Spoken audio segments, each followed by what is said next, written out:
Hello students, সবাইকে জানাই শুভ সন্ধ্যা। Welcome to Right Smart academy.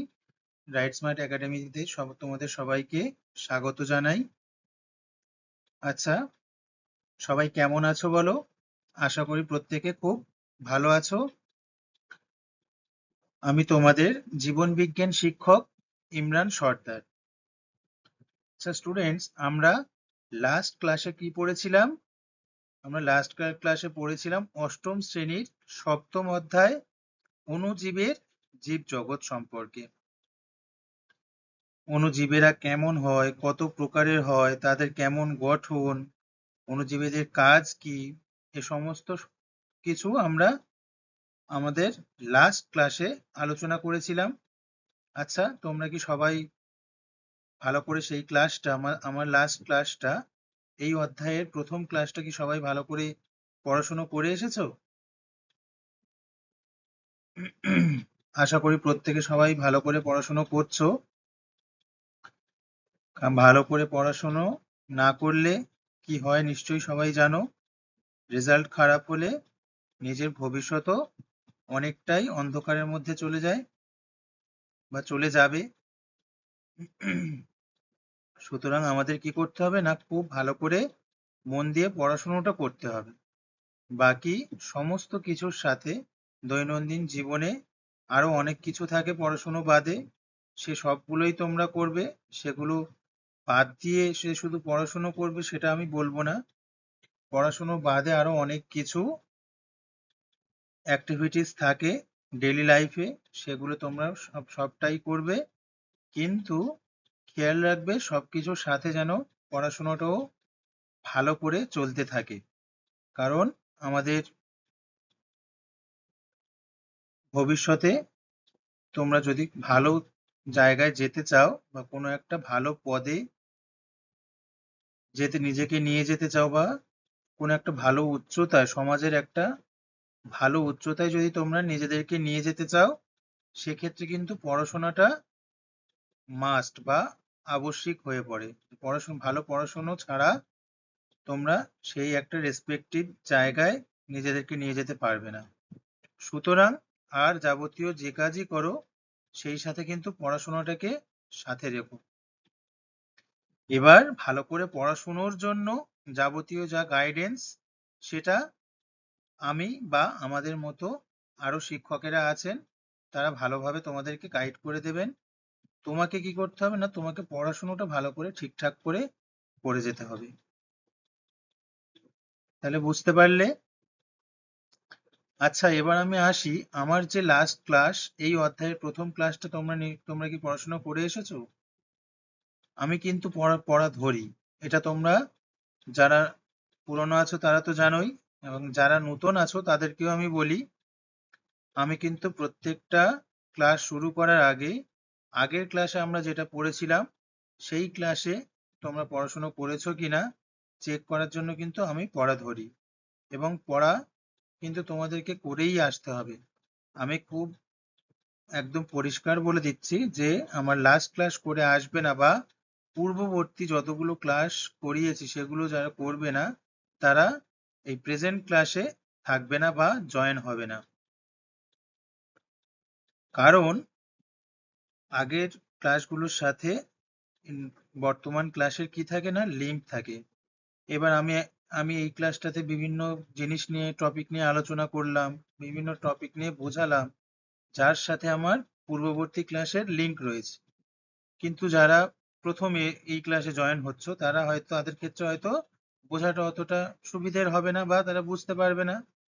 কোথাও কিছুটা বুঝলো, কিছুটা বুঝবে না। তখন কি হবে না, ক্লাস ভালো লাগবে না, ক্লাসটাই তোমাদের মনোযোগ দিয়ে করতে ভালো লাগবে না। সেই জন্যেই বলছি, এই ক্লাসটা, বর্তমান ক্লাসটা করার আগে পুরানো ক্লাসগুলো অবশ্যই ভালো করে রিভিশন দেবে এবং ভালো করে পড়াশোনা করবে। কোথাও যদি বোঝার অসুবিধা হয়, তার জন্য আমি আছি। আমি প্রত্যেক দিন প্রত্যেকটা ক্লাস শুরু করার আগে পূর্ববর্তী যে ক্লাসগুলো রয়েছে সেখানে যদি তোমাদের কোথাও কোনো খামতি বা কোথাও কোনো বোঝার অসুবিধা হয়ে থাকে, সেগুলো আমি ক্লিয়ার করেই নতুন ক্লাস বা আজকের ক্লাস আমি স্টার্ট করি। আজও সেটাই করব। লাস্ট ক্লাসে যদি তোমাদের কোথাও বোঝার কোনো অসুবিধা হয়ে থাকে আমাকে বলতে পারো, তাহলে আমি সেটা সলভ করেই আজকের ক্লাসটা শুরু করব।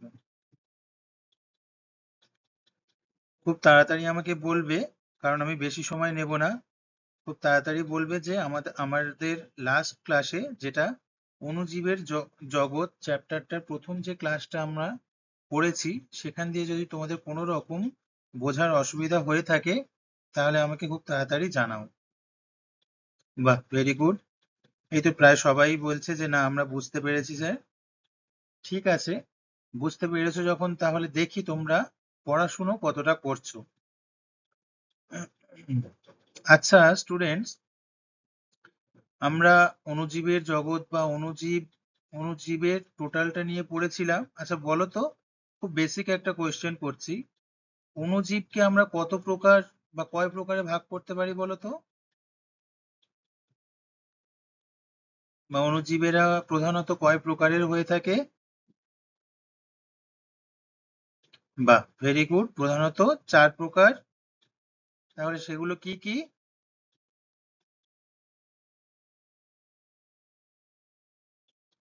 বাহ, এই তো খুবই কোঅপারেটিভ অ্যান্সার। বাহ, তাহলে সেই 4 প্রকার কি কি না? ব্যাকটেরিয়া, ছত্রাক, শৈবাল, আর কি না আদ্য প্রাণী। আচ্ছা বলো তো স্টুডেন্টস, ব্যাকটেরিয়া কোন গোষ্ঠীর অন্তর্ভুক্ত? মনেরা, বাহ ভেরি গুড। আর আহ, শৈবাল, আদ্য প্রাণী, এরা কিন্তু একটা গোষ্ঠীর অন্তর্গত। বলো তো সেটা কি? বাহ ভেরি গুড, প্রোটিস্টা। আর বাকি রইলে কি ছত্রাক, সেটা কোন গোষ্ঠীর অন্তর্গত? ফাঙ্গি, বাহ। এই তো পড়াশোনা করেছো তোমরা ভালো মতোই। Very good, fungi. আচ্ছা, এই 4টে প্রধানত অণুজীবের উদাহরণ। এদেরকে ছাড়াও আমি বলেছিলাম যে আর একটা কে আছে না, ভাইরাস, যেটাও অণুজীবের মধ্যে। ভাইরাসকেও আমরা অণুবীক্ষণ যন্ত্রের সাহায্যে ছাড়া দেখতে পাই না বা খালি চোখে দেখতে পাই না। ভাইরাসও এক ধরনের অণুজীবের মধ্যেই পড়ে। কেন আমরা প্রধান প্রকারভেদের মধ্যে ভাইরাসকে রাখি না? কারণ ভাইরাসকে আমরা বলেছিলাম কি এটা জীব ও জড়ের মধ্যবর্তী পর্যায়ের বস্তু। সেজন্যে আমরা সেখান দিয়েই আজকের ক্লাসটা শুরু করব। তাহলে আজকের ক্লাসটা আমরা এখান দিয়ে শুরু করছি। তোমরা যথেষ্ট ভালো আনসার করেছো। আমার পার্সোনালি খুবই ভালো লাগলো যে না, আমি যেটা পড়িয়েছি তোমরা সেটা ভালো মতো নিতে পেরেছো এবং পড়াশোনাটাও ভালোভাবে করেছো। তাহলে আজকের ক্লাসটা আমরা এখান দিয়ে শুরু করছি। দেখো, আজকে আমরা শুরু করব কি দিয়ে না, ভাইরাস দিয়ে। দেখো, ভাইরাসকে আবিষ্কার করেছে বিজ্ঞানী এডওয়ার্ড জেনারের 1796 খ্রিস্টাব্দে। বিজ্ঞানী কে তাহলে? Edward Jenner. এডওয়ার্ড জেনারের বসন্ত রোগ সম্পর্কে গবেষণা থেকে আমরা ভাইরাসের কথা জানতে পারি। তাহলে প্রথম ভাইরাসের কথা কিভাবে জানতে পারি? বিজ্ঞানী এডওয়ার্ড জেনারের বসন্ত রোগ সম্পর্কে গবেষণা থেকে। বিজ্ঞানী এডওয়ার্ড জেনার বসন্ত রোগ নিয়ে কি করছিলেন? গবেষণা করছিলেন। সেখান থেকে আমরা ভাইরাসের কথা জানতে পারি। তবে 1940-এর দশকে ইলেকট্রন মাইক্রোস্কোপ আবিষ্কারের আগে কোনো ভাইরাসকে দেখা সম্ভব হয়নি। ভাইরাসের কথা আমরা জানতে পেরেছি, ভাইরাসের কথা আমরা জানতে পেরেছি, কিন্তু 1940-এর দশকে যখন ইলেকট্রন মাইক্রোস্কোপ আবিষ্কার হয় তার আগে কিন্তু আমরা ভাইরাসকে দেখতে পাইনি, বা তার আগে ভাইরাসকে দেখা সম্ভব হয়ে ওঠেনি। তাহলে আমরা আগেই জেনেছিলাম যে ভাইরাস কিন্তু আণুবীক্ষণিক। আণুবীক্ষণিক মানে অণুবীক্ষণ যন্ত্র ছাড়া এদেরকে খালি চোখে দেখা সম্ভবই নয়। সেজন্য যখন অণুবীক্ষণ যন্ত্রটা আবিষ্কার হলো তারপরেই আমরা ভাইরাসকে চোখে দেখতে পাই। সাধারণ অণুবীক্ষণে ভাইরাস আবার দেখা যায় না। ভাইরাস কথাটির শব্দগত অর্থ হলো বিষ। এটা খুবই ইম্পর্টেন্ট, পরীক্ষায় আসার মতো প্রশ্ন। তাহলে ভাইরাস কথাটির শব্দগত অর্থ কি না, বিষ। বিষ মানে কি? ক্ষতিকারক। সেখান দিয়ে আমরা কি বুঝছি? যে ভাইরাস কিন্তু ক্ষতিকারক। দেখো এদের কোনো রকম কোষীয় গঠন নেই। তাহলে কি? ভাইরাসের কোনো কোষীয় গঠন নেই। তুমি বলতে পারবে না এই এই আকার বা ওই রকম গোল আকার, ডিম্বাকার, এই ধরনের কোনো কোষীয় গঠন নেই। এদের কোনো কোষ আবরণী, সাইটোপ্লাজম বা নিউক্লিয়াস থাকে না। এগুলো থাকলে তবেই তো এদের একটা কোষের গঠন হয়। কিন্তু এইগুলো না থাকার কারণে কোনগুলো না, কোষ পর্দা বা কোষ আবরণী, সাইটোপ্লাজম বা নিউক্লিয়াস থাকে না, সেই জন্য এদের কোনো কি হয়? কোষীয় গঠন নেই। পরিবর্তে বাইরে প্রোটিনের তৈরি খোলকের মধ্যে নিউক্লিক অ্যাসিড থাকে। নিউক্লিক অ্যাসিড মানে কি? ডিএনএ বা RNA, deoxy ribo nucleic acid বা রাইবো নিউক্লিক অ্যাসিড। পরিবর্তে এদের কি থাকে? প্রোটিনের তৈরি খোলকের মধ্যে নিউক্লিক অ্যাসিড থাকে। তাহলে বুঝতে পারলে, এক হচ্ছে ভাইরাসের কোনো কোষীয় গঠন নেই, এদের কোনো কোষ পর্দা, সাইটোপ্লাজম বা নিউক্লিয়াস থাকে না, কিন্তু কি থাকে? এদের প্রোটিনের তৈরি খোলকের মধ্যে নিউক্লিক অ্যাসিড থাকে, যেটা ডিএনএ বা আরএনএ হতে পারে। এবার দেখো, এরা সবাই পরজীবী বা রোগ সৃষ্টিকারী। ভাইরাস কি? পরজীবী বা রোগ সৃষ্টিকারী। পরজীবী মানে অন্য কারোর উপরে ভরসা করে এদের জীবন বাহিত হয়। পর মানে অন্য, অন্য কোনো জীবের উপরে বেঁচে থেকে এরা বেড়ে ওঠে, এবং যে জীবের উপরে বেড়ে ওঠে তাদেরকে আর সেই জীবে আবার রোগ সৃষ্টি করে। তাই কি বলছে? এরা সবাই পরজীবী বা রোগ সৃষ্টিকারী বা রোগ তৈরিতে সক্ষম। কেবলমাত্র পোষক জীবকোষে প্রবেশ করলে এদের মধ্যে জীবনের বৈশিষ্ট্য দেখা যায়। দেখো এটা ভালো করে বোঝো। তাহলে কখন এদের মধ্যে জীবনের বৈশিষ্ট্য দেখা যায়? একমাত্র জীবকোষে প্রবেশ করলে। কোনো সজীব কোষে যখন প্রবেশ করে ভাইরাস, তখনই এদের মধ্যে জীবনের বৈশিষ্ট্য দেখা যায়। আর পোষক কোষের বাইরে থাকার সময় এরা জড়বস্তুর মতো আচরণ করে। এজন্য ভাইরাসকে জীব ও জড়ের মধ্যবর্তী বস্তু বলা হয়। এটা আমি তোমাদেরকে লাস্ট ক্লাসেও অল্প কিছুটা বলেছিলাম। দেখো এখানে সেটা আমরা পড়ছি। ভাইরাসের ক্যারেক্টার বা বৈশিষ্ট্যটা কেমন? না, এরা কিন্তু যখন পোষক কোষ মানে যে কোষে, যে সজীব কোষে এরা আক্রমণ করে এবং বেড়ে ওঠে, যে সজীব কোষের মধ্যে এরা পুষ্টি সাধন করে এবং বেড়ে ওঠে, সেই কোষটাকেই আমরা কি বলি? না, পোষক কোষ। সেই পোষক কোষের মধ্যে যখন এরা প্রবেশ করে তখন এদের মধ্যে জীবনের বৈশিষ্ট্য লক্ষ্য করা যায়। তখন এদের মধ্যে জীবনের বৈশিষ্ট্য দেখা যায়, বা এরা যে সজীব, এরা যে, এদের মধ্যে যে জীবন আছে সেটা বোঝা যায়।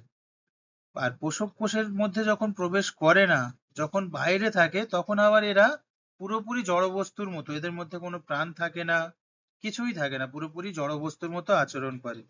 তাহলে এরা দুরকম ভাবে আচরণ করছে। এক হচ্ছে জড়বস্তুর মতো যখন পোষক কোষের বাইরে আছে বা পরিবেশে ছড়িয়ে ছিটিয়ে আছে, আর এক হচ্ছে যখন পোষক কোষের মধ্যে প্রবেশ করছে, তখন এরা আবার জীবনের বৈশিষ্ট্য এদের মধ্যে লক্ষ্য করা যাচ্ছে, তখন আবার এদের শরীরে প্রাণের সৃষ্টি হচ্ছে। তাহলে দুরকম বৈশিষ্ট্য লক্ষ্য হচ্ছে। সেই জন্য জীব এবং জড়ের মধ্যবর্তী বস্তু বলা হয় ভাইরাসকে। বুঝতে পারলে তাহলে? দেখো, অণুজীব দ্বারা সৃষ্ট রোগ। মানুষ সহ বিভিন্ন জীব, যেমন প্রাণী ও উদ্ভিদ দেহে যে নানা রোগের প্রকাশ দেখা যায় তা প্রধানত অণুজীবদেরই জন্যে। তা মানুষ, মানুষ বলো বা আমাদের চারপাশে বিভিন্ন উদ্ভিদ বলো, বিভিন্ন উদ্ভিদ হঠাৎ হঠাৎ করে মারা যায় না। দেখা গেল এই বছর গাছে খুব ফল হয়েছে, ফুল হয়েছে, আবার দেখা গেল সামনের বছর কোনো একটা রোগের কারণে উদ্ভিদটা মারা গিয়েছে। আবার কোনো মানুষ দেখা গেল এই বছর একদম ভালো আছে, সামনের বছর গিয়ে দেখলাম, গিয়ে কি দেখছো? যে না, সেই মানুষটা আবার অসুস্থ। তাহলে এগুলোর এই বেশিরভাগ অসুস্থ হওয়া বা মারা যাওয়া বা রোগগ্রস্ত হওয়ার পিছনে কাদের অবদান? না, এই অণুজীবদের জন্য। বিভিন্ন প্রকার অণুজীব বায়ু, জল, খাদ্য বা রক্তের মাধ্যমে মানুষের বা অন্যান্য প্রাণীদের মধ্যে প্রবেশ করে নানা রোগ সৃষ্টি করে। তাহলে কিসের মাধ্যমে প্রবেশ করে রোগ সৃষ্টি করে? দেখো, বায়ু, জল, খাদ্য বা রক্ত। আমরা দৈনন্দিন চলাফেরা করতে গেলে যে সমস্ত জিনিসের সাথে অ্যাটাচমেন্ট থাকে আমাদের, বা যে সমস্ত জিনিস আমরা ব্যবহার করি, সেই সমস্ত জিনিসের মাধ্যমে এরা আমাদের দেহে বা বিভিন্ন প্রাণীদের দেহের মধ্যে প্রবেশ করে নানা রোগ সৃষ্টি করে। এখন দেখা যাক কোন ধরনের অণুজীব মানুষের দেহে কি ধরনের রোগ সৃষ্টি করে। তাহলে আমরা কি দেখব যে কোন ধরনের অণুজীব মানুষের দেহে কি ধরনের রোগ সৃষ্টি করে। ব্যাকটেরিয়া ঘটিত রোগ দেখি। যক্ষা, কলেরা, ডায়রিয়া, টাইফয়েড। তোমাদের কোশ্চেন আসতে পারে যে অণুজীব দ্বারা সৃষ্ট একটা, এই ব্যাকটেরিয়া অণুজীব দ্বারা সৃষ্ট একটা রোগ বলো, বা সিম্পল ব্যাকটেরিয়া ঘটিত রোগ বলো, কারণ ব্যাকটেরিয়া তো এক ধরনের অণুজীব। কোশ্চেন আসতে পারে যে ব্যাকটেরিয়া ঘটিত একটা রোগের নাম বলো, বা কয়েকটা রোগের নাম দিয়ে দিল, তার মধ্যে তোমাদেরকে কোশ্চেন করবে এর মধ্যে ব্যাকটেরিয়া ঘটিত রোগ কোনটি। তাই কোন কোন রোগ ব্যাকটেরিয়া আক্রমণের ফলে হতে পারে বা ব্যাকটেরিয়ার দ্বারা সৃষ্ট হতে পারে, সেই রোগগুলোর নাম তোমরা ভালো করে মুখস্থ করবে, কারণ পরীক্ষার কোশ্চেন দিতেই পারে যে এই রোগগুলোর মধ্যে কোনটি ব্যাকটেরিয়া ঘটিত রোগ, তোমরা পয়েন্ট আউট করো। মাল্টিপল চয়েস কোশ্চেন আসতেই পারে। দেখো ব্যাকটেরিয়া ঘটিত রোগ কি কি না, যক্ষা, কলেরা, ডায়রিয়া, টাইফয়েড, টিটেনাস, হুপিন কাশি, ডিফথেরিয়া, নিউমোনিয়া প্রভৃতি। কতগুলো রোগ দেখো।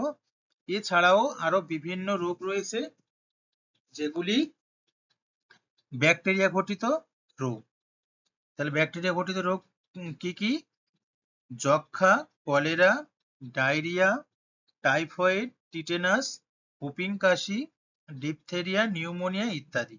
তাহলে রোগগুলো তোমরা ভালো করে নামগুলো মুখস্থ করবে এবং এটা কি ঘটিত রোগ সেটা অবশ্যই ভালো করে দেখে পড়বে।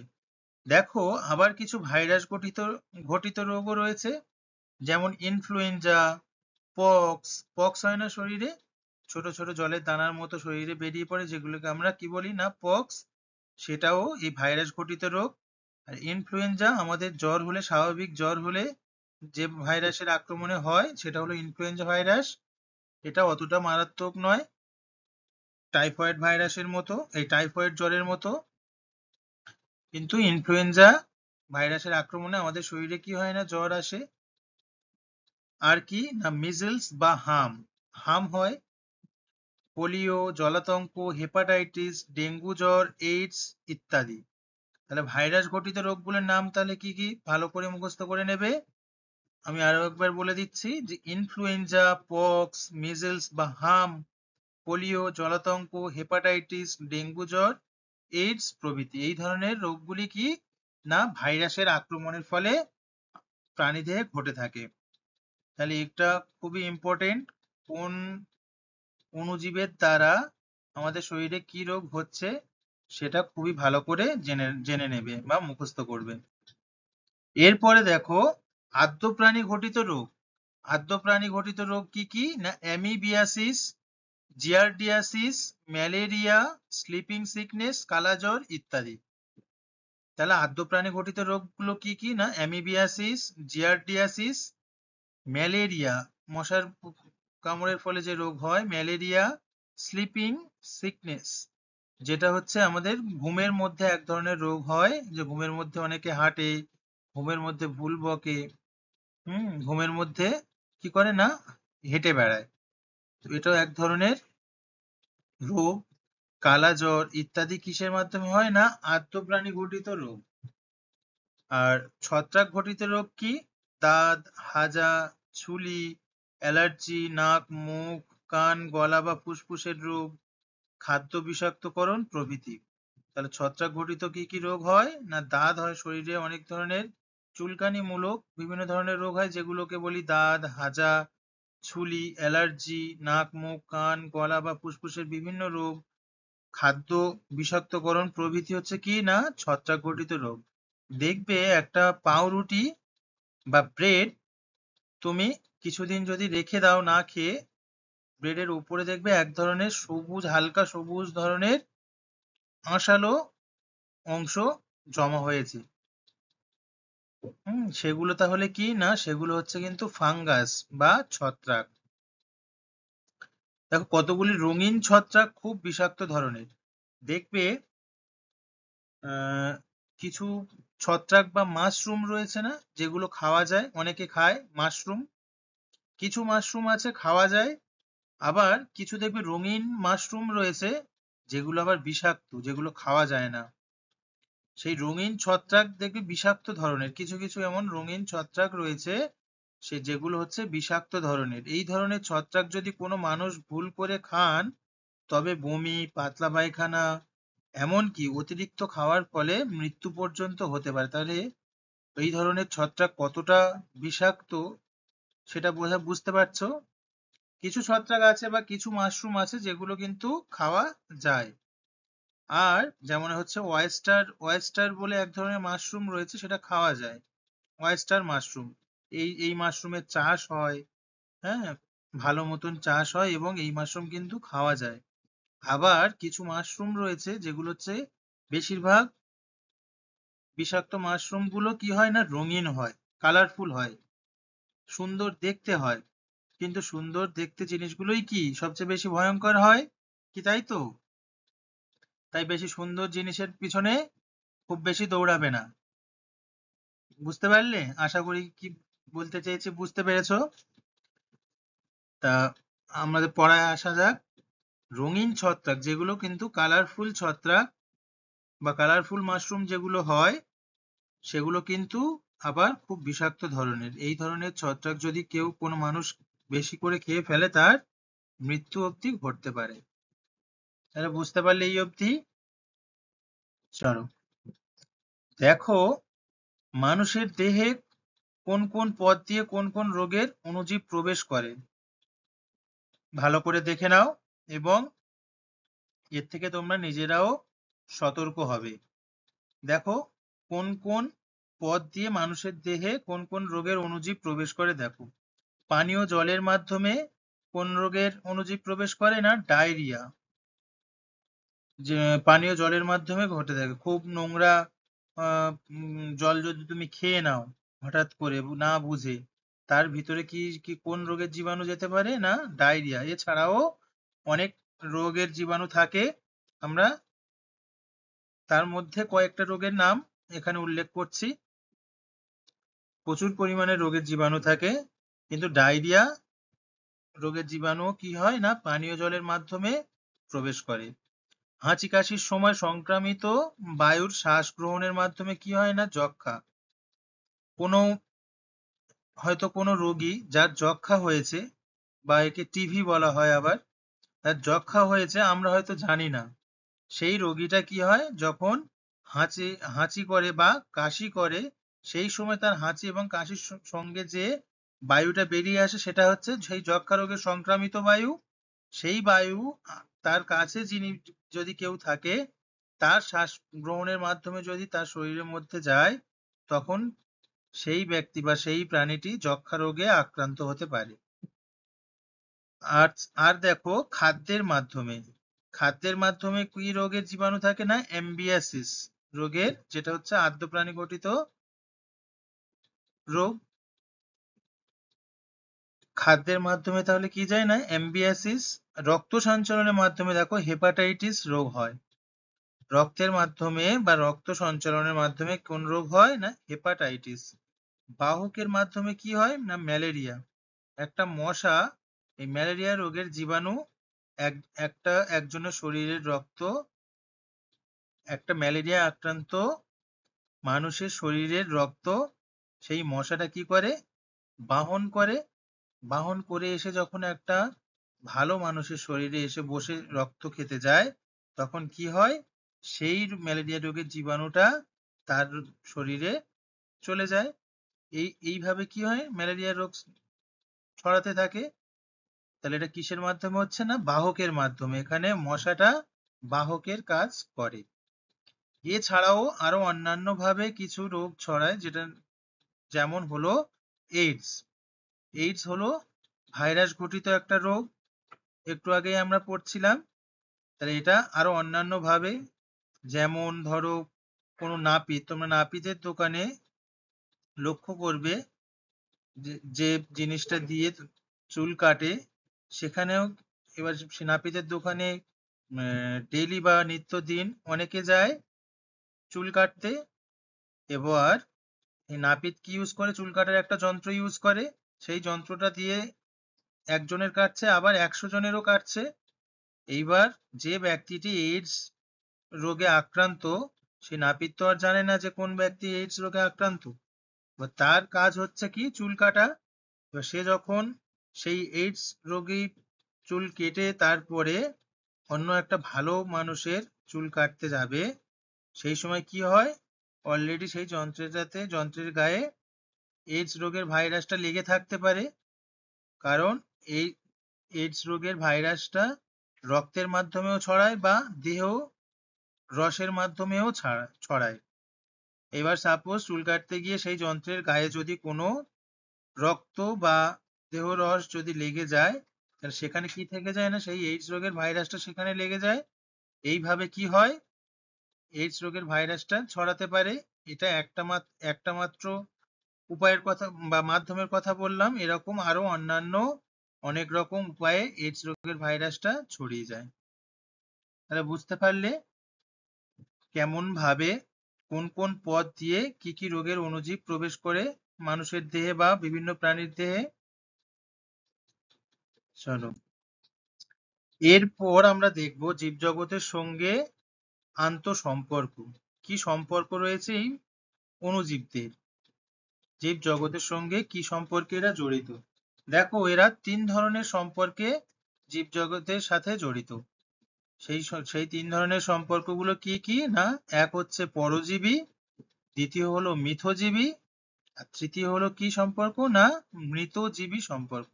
ভালো করে নামগুলো দেখবে, মিথজীবী আর মৃতজীবী দুটো কিন্তু আলাদা শব্দ, তোমরা যেন গুলিয়ে ফেলো না মিথজীবী আর মৃতজীবীর মধ্যে। দেখো, পরজীবিতা বা পরজীবী সম্পর্ক যেটা জীবজগতের সঙ্গে অণুজীবের, সেটা কেমন, কোনো কোনো রোগের জীবাণু যেমন ম্যালেরিয়ার জীবাণু জীবদেহে প্রবেশের পর বিভিন্ন অঙ্গের কোষের মধ্যে প্রবেশ করে। খুবই স্বাভাবিক, কোনো কোনো রোগের জীবাণু জীবদেহে প্রবেশ করার পরে কোথায় যায় না, কোষের মধ্যে প্রবেশ করে। তারপর খাদ্য ও আশ্রয়ের জন্য সম্পূর্ণভাবে ওই কোষের বা অঙ্গের বা জীবদেহের উপর নির্ভরশীল থাকে। তাহলে কি হচ্ছে, কোনো কোনো রোগের জীবাণু, যেমন এখানে উদাহরণস্বরূপ বলা হচ্ছে ম্যালেরিয়া রোগের জীবাণু জীবদেহে প্রবেশের পর বিভিন্ন অঙ্গের কোষের মধ্যে প্রবেশ করে এবং তারপর তার বেড়ে ওঠার জন্য তারা কিসে আশ্রয় এবং খাদ্য গ্রহণের জন্য কি করে, সম্পূর্ণভাবে সেই কোষের বা অঙ্গের বা জীবদেহের উপর কি হয়, সম্পূর্ণভাবে নির্ভরশীল থাকে। অর্থাৎ এরা স্বাধীনভাবে একা একা বেঁচে থাকতে পারে না। এরা তাহলে কি না, স্বাধীনভাবে একা একা বেঁচে থাকতে পারে না। এদের বেঁচে থাকতে গেলে কারোর না কারোর উপর, অন্য কোনো সজীব কোষের উপর বা অন্য কোনো জীব কোষের উপরে পুরোপুরি নির্ভরশীল হতে হয়। কোষের মধ্যে প্রবেশ করলে কোষের নানা অঙ্গাণুর কাজে এরা বাধা সৃষ্টি করে। কি করে আবার, কোষের মধ্যে তো এক প্রবেশ করলো, আশ্রয় নিল, আবার কি হচ্ছে না, এর খাদ্যও গ্রহণ করলো, আবার কি করছে দেখো, এরা সেই যে কোষে থাকছে সেই কোষের আবার অঙ্গাণুর বিভিন্ন কাজে এরা বাধা সৃষ্টি করে। ফলে কি হয়, পোষক দেহের স্বাভাবিক ছন্দ কি নষ্ট হয়। একটা সজীব কোষের যেমন কাজ চলছিল, এবার সেখানে যখন একটা রোগের জীবাণু গিয়ে অ্যাটাক করলো, তখন কি হচ্ছে, সেই অ্যাটাক করার ফলে সেই কোষের কোষাঙ্গাণুর স্বাভাবিক যে ছন্দ কাজ করছিল সেটা নষ্ট হলো। এর ফলে কি হয়, এমনকি মৃত্যু পর্যন্ত ঘটতে পারে সেই পোষক কোষের। তাহলে কি করলো, পোষক জীবদেহের সঙ্গে অণুজীবদের এরকম সম্পর্ক হলো পরজীবিতা বা প্যারাসিটিজম। দেখো, পরজীবিতা নামের মধ্যেই এর উত্তর লুকিয়ে আছে। পর মানে কি, অন্য, আর জীবী মানে জীবন অন্বেষণ করা। তাহলে অন্যের উপরে নির্ভরশীল হয়ে আমি আমার জীবন কি করছি না, অন্বেষণ করছি। আমি একজনের বাড়িতে গেলাম, তার উপরে নির্ভরশীল হয়ে তাকে সেখান দিয়ে আশ্রয় গ্রহণ করলাম। সাপোজ আমি ধরলাম কোনো অণুজীব, আমি তোমার বাড়িতে গেলাম, তুমি একটা প্রাণী, তোমার বাড়িতে আমি গেলাম, তোমার বাড়িতে আমি থাকলাম, তোমার থেকে খাদ্য গ্রহণ করলাম। আবার তুমি যেমন ভাবে চলাফেরা করছো, তোমার সেই চলাফেরাতে আবার আমি কি করছি না, বাধা প্রদান করছি। আবার এমন করে বাধা প্রদানও করতে পারি যাতে আবার তোমার মৃত্যু অবধি ঘটতে পারে। তাদেরকে কি বলছি না, পরজীবী। আর এই অণুজীবদের, হ্যাঁ, জীবজগতের সঙ্গে এইরূপ সম্পর্ককে কি বলছি, পরজীবিতা বা প্যারাসিটিজম। আচ্ছা বলো এবার, কে কে তোমরা বুঝতে পারোনি এটা, পরজীবীটা কে কে তোমরা বুঝতে পারোনি? চলো, ভেরি গুড, সবাই বুঝতে পেরেছো। তাহলে একে আমরা কি বলছি, পরজীবিতা বা প্যারাসিটিজম। এরপরে আমরা দেখবো মিথজীবিতা। এটা মৃতজীবীর সঙ্গে গুলাবে না তোমরা, ময় হর্ষই থয় ওকার, মিথ জীবিতা। দেখো মিথজীবিতা কাদেরকে বলছি। আবার অনেক সময় দেখা যায় এই অণুজীবদের কেউ কেউ পোষক জীবদেহে থাকলেও তার কোনো ক্ষতি করে না। একটু আগে আমরা দেখছিলাম পরজীবিতা বা পরজীবিতা যে সম্পর্কটা ছিল অণুজীবদের সঙ্গে জীবজগতের, সেখানে আমরা কি দেখছিলাম, অণুজীব পোষক জীবদের কিন্তু ক্ষতি করছে। তার কোষে গিয়ে থাকছে, সেখানে আশ্রয় গ্রহণ করছে, তার থেকে খাদ্য গ্রহণ করছে, আবার কি করছে, তাকে আক্রমণও করছে, আবার কোনো কোনো সময় মেরেও ফেলছে। কিন্তু মিথজীবিতায় তেমনটা হয় না। মিথজীবিতায় কেমন হয়, আবার অণুজীবদের কেউ কেউ পোষক জীবদেহে থাকলেও তার কোনো ক্ষতি করে না, পরিবর্তে পোষক জীবদেহে নানাভাবে উপকার করে। যাই হোক, একজন তো তবু কি করছে না, উপকার করছে। অন্যজনের উপরে নির্ভরশীল হচ্ছি, আমি তার খাচ্ছি, সেখানে থাকছি, অথচ আবার তাকে মেরে ফেলছি। সেটা তো আর উপকারিতা করা হলো না, বা তার কৃতজ্ঞতা স্বীকার করা হলো না। সেটা কারা করছে না, সেটা করছে মিথজীবী যারা, যেসব অণুজীব কি করছে, পোষক কোষে আক্রমণ করছে কিন্তু তার কোনো ক্ষতি করছে না, পরিবর্তে কি করছে, তার নানাভাবে উপকার করে। 1888 সালে বিজ্ঞানীরা লক্ষ্য করেন যে শিম, মটর প্রভৃতি জাতীয় ইত্যাদির এই উদ্ভিদের চাষ করার সময় যদি মাটিতে নাইট্রোজেন বা অ্যামোনিয়া সার না দেওয়া হয়, তা হলেও এদের বৃদ্ধি ব্যাহত হয় না। দেখো তাহলে কোন জাতীয় উদ্ভিদের, শিম বা মটর বা ডাল জাতীয় উদ্ভিদ যেগুলো, সেই উদ্ভিদের চাষ করার সময় কিসের প্রয়োজন হয়, নাইট্রোজেন বা অ্যামোনিয়ার প্রয়োজন হয় এদের বৃদ্ধিতে। কিন্তু এই এই সমস্ত সার না দেওয়া হলেও কখনো কখনো দেখা যায় এদের বৃদ্ধি ব্যাহত হয় না, এরা অটোমেটিক ভাবে বৃদ্ধিপ্রাপ্ত হয়। সেটা কিসের জন্য, দেখো ডাল জাতীয় গাছের মূলের অর্বুদে কোথায় থাকে, মূলের অর্বুদে রাইজোবিয়াম এবং এস্চেরিচিয়া কোলাই ব্যাকটেরিয়ার মতো অণুজীবরা মানুষের ক্ষুদ্রান্তে থেকে আশ্রয় ও পুষ্টি গ্রহণ করে। দেখো এখানে একটা একটা করে আমরা দেখি। রাইজোবিয়াম তাহলে কোথায় থাকছে, শিম বা মটর যেগুলো হচ্ছে ডাল জাতীয় উদ্ভিদ, সেই উদ্ভিদের মূলের অর্বুদে। হ্যাঁ, সেই ধরনের এই এখানে অর্বুদে কথাটা মিস হয়ে গেছে, আমি বলে দিচ্ছি। এই জাতীয় গাছের মূলের অর্বুদে রাইজোবিয়াম নামক এক ধরনের অণুজীব থাকে, বা রাইজোবিয়াম এক ধরনের ব্যাকটেরিয়া। এই রাইজোবিয়াম নামে এক ধরনের অণুজীব থাকে। আবার প্রাণীদেহে এস্চেরিচিয়া কোলাই, দেখো স্পেলিংটা খুব ভালো করে দেখবে, এস্চেরিচিয়া বা অনেকে এসকেরিকিয়া বলে, যে যেমন ভাবে উচ্চারণ করতে পারো কোনো অসুবিধা নেই, কিন্তু স্পেলিংটা যেন ঠিক থাকে। এস্চেরিচিয়া কোলাই নামক ব্যাকটেরিয়ার মতো অণুজীবরা মানুষের ক্ষুদ্রান্ত থেকে আশ্রয় ও পুষ্টি গ্রহণ করে। তাহলে রাইজোবিয়াম যেমন মূলের ওই ডাল জাতীয় গাছের মূলের অর্বুদে থেকে পুষ্টি গ্রহণ করছে এবং আশ্রয় নিচ্ছে, তেমন এস্চেরিচিয়া কোলাই নামক ব্যাকটেরিয়ার মতো অণুজীবরা মানুষের ক্ষুদ্রান্তে থেকে আশ্রয় এবং পুষ্টি গ্রহণ করে। এবার পরিবর্তে কি করছে দেখো, রাইজোবিয়াম বায়ু নাইট্রোজেন টেনে নিয়ে যৌগ তৈরি করে মটর গাছের বৃদ্ধিতে সাহায্য করছে। তাহলে এরা কিন্তু পরিবর্তে এই ক্ষতি করছে না, পোষক কোষের তাহলে কি করছে না, ক্ষতি করছে না, পরিবর্তে তাদের কি করছে না, অনেক সাহায্য করছে বা উপকার করছে।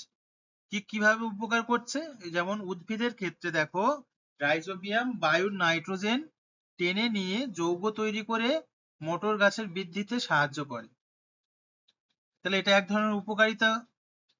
আবার এস্চেরিচিয়া কোলাই মানুষের দেহের প্রয়োজনীয় যে ভিটামিন বি টুয়েলভ দরকার হয়, মানুষের দেহের এই ভিটামিন বি টুয়েলভ হলো মানুষের দেহের একটা প্রয়োজনীয় ভিটামিন, সেটা কি করছে? সরবরাহ করছে।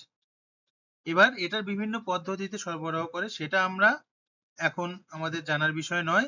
আমরা এতটুকু জানবো যে রাইজোবিয়াম, যেটা কিনা ডাল জাতীয় গাছের মূলের অর্বুদের থেকে পরিবেশের নাইট্রোজেনকে টেনে নিয়ে কি করছে না যৌগে রূপান্তরিত করছে, এবং সেই যতক্ষণ না পরিবেশের নাইট্রোজেন যৌগে না রূপান্তরিত করছে ততক্ষণ সেটি মাটির সঙ্গে মিশবে না, কারণ নাইট্রোজেন একটা কি গ্যাস, গ্যাস তো আর ডাইরেক্ট মাটির সঙ্গে মিশবে না। তাই কি করছে? সেই গ্যাসটাকে নিচ্ছে, আবার সেটাকে যৌগে রূপান্তর করছে এবং রূপান্তর করে মাটির সঙ্গে মিশিয়ে সেই মটর গাছের বৃদ্ধিতে সাহায্য করছে। আর এদিকে এস্চেরিচিয়া কোলাই নামক যে ব্যাকটেরিয়াটা মানুষের ক্ষুদ্রান্তে আশ্রয় এবং পুষ্টি গ্রহণ করে, আবার কি করে? পরিবর্তে মানুষের দেহের প্রয়োজনীয় ভিটামিন বি টুয়েলভ সরবরাহ করে। তাহলে দুজনই কি করছে না উপকার করছে। মটর গাছের মূলের অর্বুদে থাকা রাইজোবিয়াম বা মানুষের অন্ত্রে থাকা এস্চেরিচিয়া কোলাই ব্যাকটেরিয়ার পোষক দেহের সঙ্গে ক্ষতি না করে সহবাস স্থানের মাধ্যমে থাকার এই পদ্ধতি হলো মিথজীবিতা বা সিম্বায়োসিস। আগে কি পড়েছিলাম? পরজীবিতা বা প্যারাসিটিজম। ইংলিশ গুলো সাথে মুখস্থ করে রাখলে ভালো হয়। দেখো, আর এখানে মিথজীবিতা বা সিম্বায়োসিস বলছি এই ব্যাপারটাকে। বুঝতে পেরেছো মিথজীবিতা বা সিম্বায়োসিস কাকে বললাম? চলো, ভেরি গুড। এবার দেখো মৃতজীবিতা। মৃতজীবিতা কি? দেখো, বহু অণুজীব মৃত পচা গলা বস্তুর উপর নিজ দেহ থেকে উৎসেচক ক্ষরণ করে ওই উৎসেচকের ক্রিয়ায় জটিল খাদ্যবস্তুকে ভেঙে দেয়। ফলে নানা শোষণযোগ্য ব্যবহারযোগ্য উপাদান তৈরি হয়। বহু ব্যাকটেরিয়া এবং ছত্রাক এই পদ্ধতিতে পুষ্টিকার্য সম্পন্ন করে। এখানে একই সঙ্গে জটিল জৈব বস্তু বিয়োজন ও রূপান্তর ঘটে। এই পদ্ধতি হলো মৃতজীবিতা বা স্যাপ্রোফাইটিজম। মৃতজীবিতা বা স্যাপ্রোফাইটিজম। দেখো, এখানে যেটা বলছে আমি সহজে বলছি, তোমরা খেয়াল করবে তোমাদের বাড়ির আশেপাশে যদি কোনো পশু বা পাখি হঠাৎ মারা যায়, তাদেরকে সবাই মাটি দিয়ে দেয় না? মাঝে মধ্যে দেখো না, রাস্তায় যদি কোনো অ্যাক্সিডেন্ট হয় কোনো পশুর সাথে, সেই পশুটা রাস্তার পাশে পড়ে থাকতে দেখা যায়, বা সেই পশুটা কি হয়, আস্তে আস্তে আস্তে আস্তে সেখান দিয়ে আর গন্ধের জন্য কেউ সরায় না, সেটা কি হয় না দীর্ঘদিন ধরে সেখানে থাকতে থাকতে অটোমেটিক মাটির সঙ্গে মিশে যায়, কি তাই তো?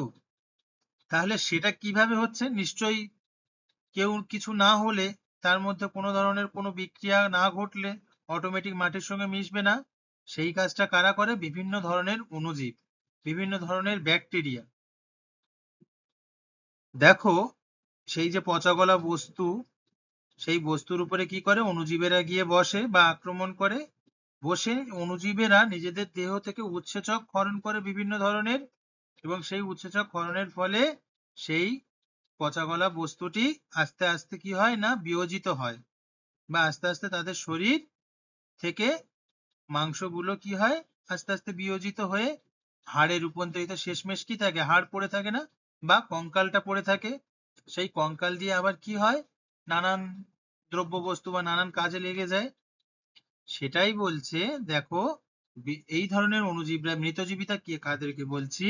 এই ধরনের অণুজীবেরা মৃত পচা গলা বস্তুর উপর নিজ দেহ থেকে কি করে? উৎসেচক ক্ষরণ করে সেগুলোকে কি করে? সেই বস্তুটাকে আস্তে আস্তে সরলীকরণ করে বা বিয়োজিত করে বা ভেঙে দেয়। দিয়ে কি করে না পরিবেশের যে দূষণ ছড়াচ্ছিল, একটা মৃত বস্তু পড়ে থাকলে তার থেকে অনেক ধরনের দূষিত পদার্থ বেরোয়, পরিবেশের বাতাসকে দুর্গন্ধ করে বা পরিবেশে দূষণ ছড়ায়। তাহলে এই ধরনের অণুজীবরা সেই সমস্ত মৃত পচা গলা বস্তুকে কি করছে না সরল বস্তুতে রূপান্তরিত করছে বিয়োজিত করে। এর ফলে কি হয়? পরিবেশ দূষণ মুক্ত হয়। তাহলে এই অণুজীবদের সাথে জীবজগতের এই ধরনের সম্পর্ককে কি বলছি না মৃত জীবিতা বা স্যাপ্রোফাইটিজম। এর ফলে কি হচ্ছে পরিবেশ দূষণ মুক্ত হয়, জীবাণুর সংক্রমণ ঘটার সম্ভাবনা কমে ও মাটির উর্বরতা শক্তি কিন্তু আবার বৃদ্ধি পায়। আর মাটিতে কি হয় না পুষ্টি শক্তি সেই সেই জায়গায় মাটির পুষ্টি শক্তি বৃদ্ধি পায়। তাহলে বুঝতে পারলে মৃতজীবিতা কাকে বলছে। আচ্ছা, এই অবধি সবাই বুঝতে পেরেছো আশা করি। কারোর যদি এই অবধি বোঝার কোনো রকমের অসুবিধা হয় বা কোথাও বুঝতে না পারলে আমাকে বলো।